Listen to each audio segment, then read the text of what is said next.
Je viens de découvrir cette vidéo sur le site de la télévision israélienne.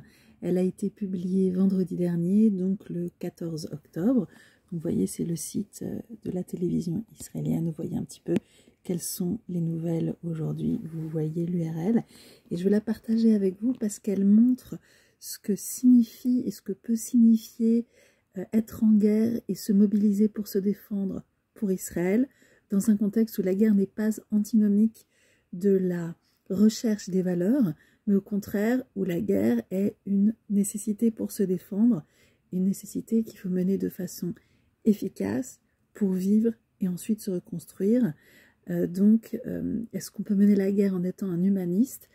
Ça semble fou quand on est loin de tout ça, mais c'est forcément une nécessité. Et donc ce personnage que présente le reportage est Yair Golan, un général, un ancien général d'armée qui est maintenant à la retraite, mais vraiment à des très très hauts niveaux, le reportage le dit, et qui est maintenant réserviste, puisque l'armée et la société civile ne sont pas dissociées en Israël, de telle sorte que les personnes qui sont à l'armée sont en même temps des étudiants, des étudiantes, des mères de famille, des pères de famille, bien sûr plus les hommes que les femmes quand même, des médecins, des artistes, des personnes, des enseignants, des personnes, des mécaniciens, des personnes de toutes les strates de la société.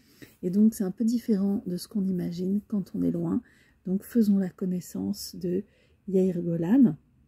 Et donc je mettrai sur pause régulièrement pour vous traduire ce qu'il dit.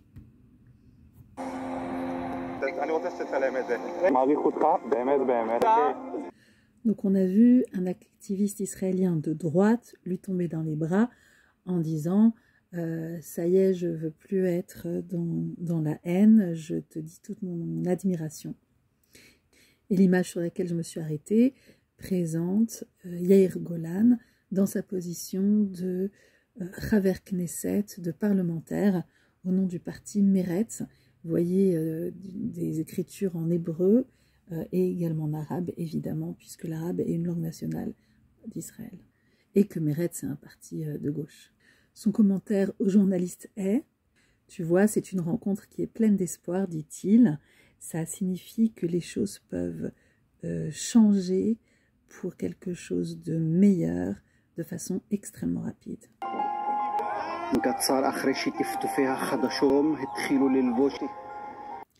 Il raconte de quelle façon il s'est engagé dans les combats, et c'est important parce que c'est significatif de ce qui s'est passé dans la société israélienne, où au niveau de la mobilisation et de l'organisation étatique, ça s'est pas bien passé, mais au niveau de la mobilisation individuelle, il y a énormément de choses qui se sont produites de façon assez extraordinaire.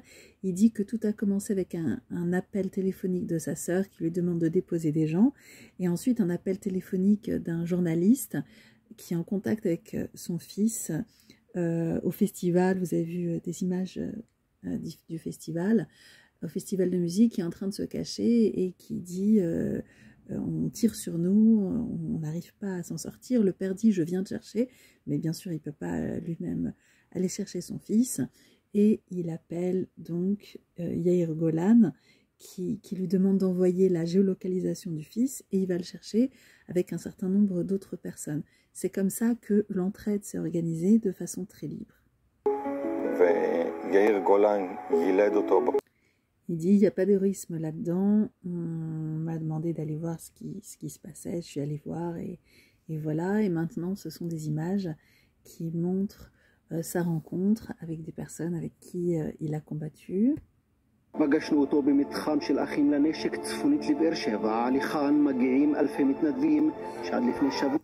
Et là, on voit alors on a vu les images de bénévoles qui étaient juste avant complètement en révolution contre l'État, compte tenu des gros problèmes de glissement antidémocratique précédent dans l'État d'Israël. Donc là, on est sur les images des manifestations.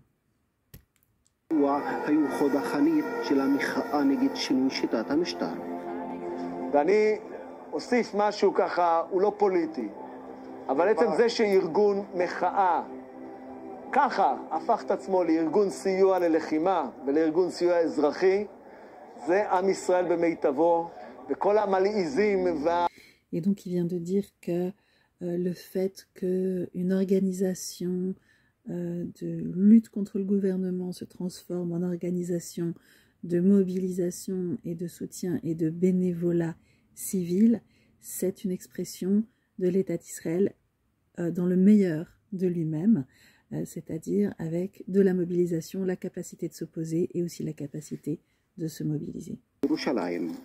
חשוב אבל להבין, זה הממשלה הרעה הזאת מלממש את הכוונות הזדוניות שלה. ולכן אנחנו חייבים ללכת למרי אזרחי רחב היקף בלתי אלים. Ici dit que les manifestations sont parfaites pour créer de la cohésion, mais que ça ne va pas suffire compte tenu de la sourdité du gouvernement et qu'il va falloir organiser une révolte citoyenne de grande ampleur, non violente. Donc on voit qu'ici il y a énormément de force dans sa contestation. Ça vaut la peine d'écouter directement ce qu'il dit là parce que il parle de l'importance de refonder les valeurs de l'État d'Israël. אני מאמין שהיציאה מההלם זה ההתעשתות והיכולת להגיד מהן מטרות לאומיות. La clé de la sortie de la stupeur, c'est le fait de se ressaisir et d'être capable de redéfinir les valeurs de l'État. מהם יעדים לאומיים? איזה חברה אנחנו רוצים לבנות? Quelle société nous voulons construire? וכשאתה אומר איזה חברה אנחנו רוצים לבנות, זה בראש ובראשונה הבסיס הערכי שלה. Et ça, c'est avant toute autre chose sa base en termes de valeurs. האם אנחנו מקדשים כוח, כסף וכבוד?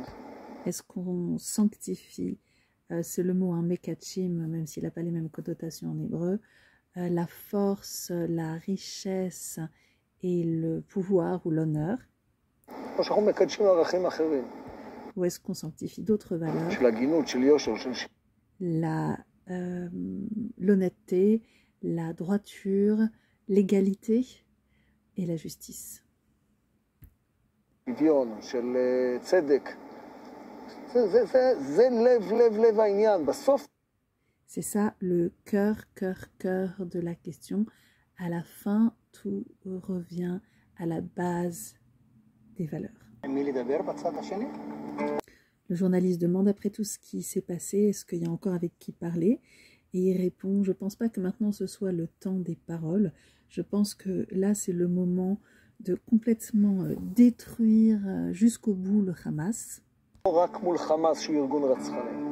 C'est nécessaire non seulement contre le Hamas qui est une organisation assassine, mais aussi pour que le Hezbollah le comprenne et pour que l'Iran le comprenne. Ici, le reportage parle d'une visite qu'il fait chez les Bédouins qui ont aussi subi de lourdes pertes et un moment extrêmement traumatisant. פה לומר לכולם, השתתפותי בצער, ואני יודע שהאבל הוא כבד, והפחד הוא לא מבוטל. הם ירו באנשים שנמצאים בשטחי המרעה, בשטחים פתוחים, והם מזהים שבדואית עם כיסוי ראש נתנו לה כדור בבטן. Il a commencé par dire, je veux vous témoigner du fait que je m'associe à votre deuil et que je suis conscient que la peur est sérieuse et existante.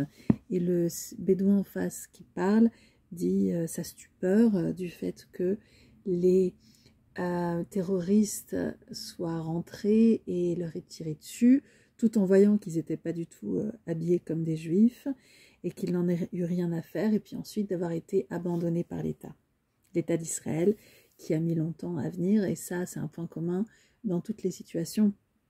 Les organisations étatiques ont été prises de court, mais bien sûr on comprend que ça résonne particulièrement pour un village bédouin qui est dans une situation particulière, qui n'est pas reconnue par l'État, et bien sûr, ça c'est un problème. Vous avez vu que là c'est moi qui commentais.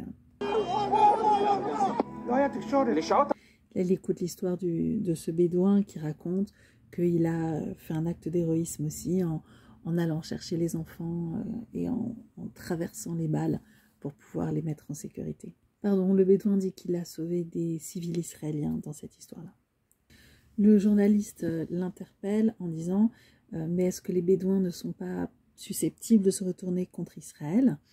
Et il répond l'important, la chose cruciale, c'est de donner à la majorité modérée la voix la plus puissante et la plus démocratique.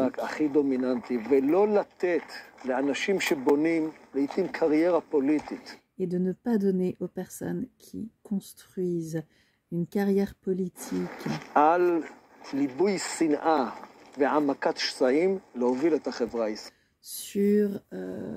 ne pas donner aux personnes qui construisent leur carrière sur le fait d'alimenter la haine à conduire la société israélienne. Donc il faut les arrêter. Et donner la force à la majorité qui est bienveillante et qui veut vivre en paix. Le journaliste l'interviewe sur ce qu'il pense des dissensions qui affaiblissaient Israël avant la guerre et qui sans doute continuent à l'affaiblir. אני חושב שכרגע, אחד, צריך להתמקד כולנו בלנצח את המלחמה הזאת. Il dit que premièrement, selon lui, il faut déjà se concentrer complètement ensemble pour le fait de gagner cette guerre, mais que doit sortir de cette guerre un Israël différent. Si Israël n'est pas une démocratie libérale forte, si en Israël les Juifs qui sont la majorité ne créent pas une structure de judaïsme libéral ou humaniste, qui sache voir l'être humain en tant qu'être humain avant toute chose, alors on perd le point. Et je veux que toi, en tant que Druze, tu trouves que ce soit le meilleur lieu au monde pour toi, qu'il n'y a pas mieux pour toi, et que tu sois bien ici, en tant que citoyen israélien fier. De même que le citoyen bédouin, que le citoyen arabe, le citoyen bédouin, le citoyen chrétien. Et le minimum que je dois te garantir, pour toute personne qui ne fait pas partie de la majorité, c'est l'égalité. Ça, c'est une discussion avec un chrétien de Nazareth. Le journaliste lui dit, tu as été marginalisé à cause de tes idées, mais là, tu reçois des embrassades aujourd'hui. Est-ce que ça te fait du bien? Il répond, ça enseigne une leçon, et cette leçon, c'est le fait de s'attacher à la vérité et de s'attacher aux valeurs qui sont des valeurs porteuses de santé. Et c'est mon message dans tout ce reportage pour tous les citoyens israéliens. S'attacher à la vérité et aux valeurs. C'est la seule façon de créer une bonne société à partir de personnes bien. Tu reviendras à la politique? Pour l'instant, je porte un uniforme. On verra après. Voilà, il m'a semblé que ce que disait cette vidéo avait peu de chance d'être connu de tout le monde et je ne suis pas surprise par tous les aspects, mais quand même, j'ai appris pas mal de choses moi aussi, donc je voulais la partager avec vous. Voilà, donc bien sûr, la société israélienne est multiple et tout le monde n'est pas comme cette personne. Mais c'est intéressant qu'à la télévision israélienne maintenant, il y ait la place pour ce genre de reportage et que tout le monde ne soit pas dans la folie furieuse, mais qu'il y ait une réflexion sur l'après de la part de pas mal de gens. Et ça, c'est quelque chose que j'ai vu dans d'autres rencontres également. Voilà. N'hésitez pas à aller voir le film directement sur la télé israélienne. Je le mets dans les commentaires. À bientôt, on continue en essayant de faire au mieux de là où on est, chacun et chacune. À bientôt.